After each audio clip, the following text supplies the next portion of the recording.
रामधारी सिंह दिनकर की अमर कविता रश्मि रथी और उसकी कुछ पंक्तियां। करके ध्वनि संकेत सूर्य ने शंख बजाया, नभ में फैली अरुणिमा दिन ने द्वार दिखाया। जागा जग रथ चला मधुसूदन का निराला, हस्तिनापुर में पहुंच प्रभात का उजियारा। ये पंक्तियां सिर्फ कविता नहीं, एक युग का संकेत है। एक तरफ अर्जुन को मोह से निकालने वाले श्री कृष्ण और दूसरी तरफ वही कृष्ण जो युद्ध रोकने के लिए स्वयं दूत बन के कौरवों की सभा में गए।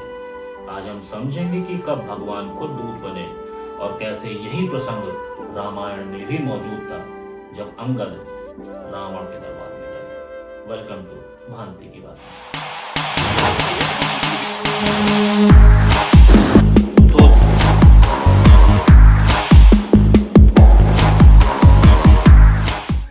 सूर्योदय हुआ था, आकाश में अरुणिमा फैली और शंख की गूंज के साथ जैसे स्वयं धर्म ने रथ संभाल लिया। कृष्ण हस्तिनापुर की तरफ बढ़ रहे थे, अकेले लेकिन भीतर अपार शांति लिए।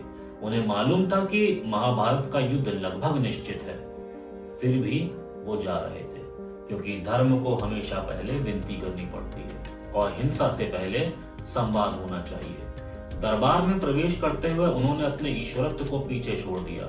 आज वो दूत थे, न कि भगवान। महाभारत का युद्ध इसलिए हुआ क्योंकि अधर्म को धर्म समझ लिया गया था। पांडवों का राज्य, उनका हस्तिनापुर उनका जन्म सिद्ध अधिकार था, पर दुर्योधन ने उसे बल और छल से हड़प लिया। तो जब राज्य का अधिकार अन्याय पूर्वक छीन लिया जाए और न्याय की मांग अपमान में बदल दी जाए, तब युद्ध अनिवार्य हो जाता है।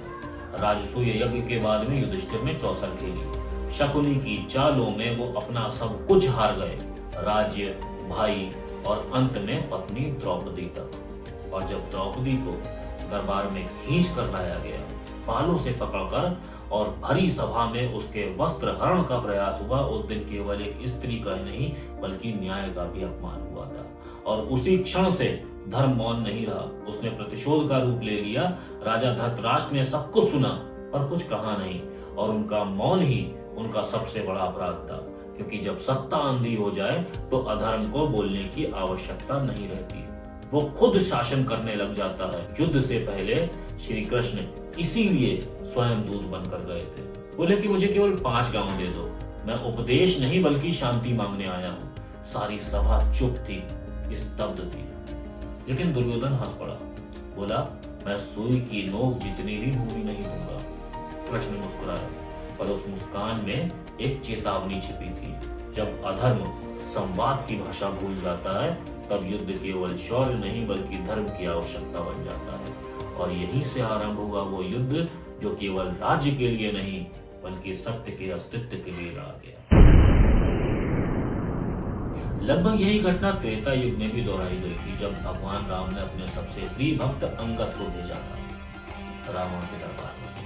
संदेश वही था कि राम युद्ध नहीं चाहते, सीता को लौटा दो और हम तुम्हारा अहंकार नहीं उद्धार चाहते हैं। लेकिन रावण भी वही गलती करता है, अहंकार जो सुन नहीं पाता। अंगद ने कहा कि राम का हाथ तुम्हारे द्वार पर नहीं हृदय पर रख दो, वरना ये धरती तुम्हारा नाम भी याद नहीं रख पाएगी।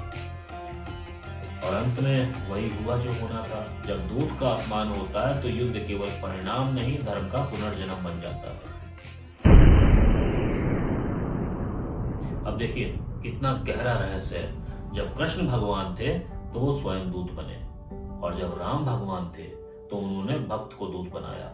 यही भक्ति और ईश्वर के रिश्ते की सबसे सुंदर परिभाषा है। जब भक्त संकट में होता है तो भगवान सामने आते हैं, जैसे गीता में कृष्ण आए। लेकिन जब भगवान संकट में होते हैं तो भक्त को आगे करते हैं, जैसे अंगद गए। ये कोई दूरी नहीं बल्कि विश्वास की पराकाष्ठा है। भगवान को अपने भक्त पर इतना भरोसा होता है कि वो उसे अपने स्थान पर भी खड़ा कर देते हैं। तो अगर आप ध्यान से सोचें तो दूत बनना मतलब केवल संदेशवाहक बनना नहीं था, बल्कि अहंकार के द्वार पर नम्रता का प्रतीक बनकर जाना था। कृष्ण और अंगद दोनों ने यही किया। आज के युग में भी यही धर्म है। जब हम किसी के द्वार पर सत्य लेकर जाएं और सामने झूठ की हंसी हो तो भी शांति के लिए झुक जाना, यही कृष्ण नीति है। और जब कोई हमारे लिए उठ खड़ा हो, जैसे अंगद राम के लिए हुए, तो ये केवल भक्ति नहीं बल्कि ईश्वरत्व का विस्तार है। इसलिए जब भक्त संकट में होता है तो भगवान सामने आते हैं, जैसे अर्जुन के सामने कृष्ण आ गए। और जब भगवान संकट में होते हैं तो वो अपने भक्त को आगे करते हैं, जैसे राम ने अंगद को भेजा। यही रिश्ता है भक्त और भगवान का, ना कोई ऊपर ना कोई नीचे, दो आत्माओं का एक विश्वास। जब दूत शब्दों में नहीं सत्य में बोलता है तब धर्म पुनः जन्म लेता है। और यही संदेश आज भी उतना ही जीवंत है। जब तक भगवान के दूत इस धरती पर है तब तक अधर्म जीत नहीं सकता। तो भगवान को मानना ये भक्ति नहीं है, भगवान का भरोसा करना यही भक्ति है। मैं हूं विकास भांति, मिलते हैं अगले एपिसोड में अगले भांति की बातों में। तब तक के लिए बाय बाय।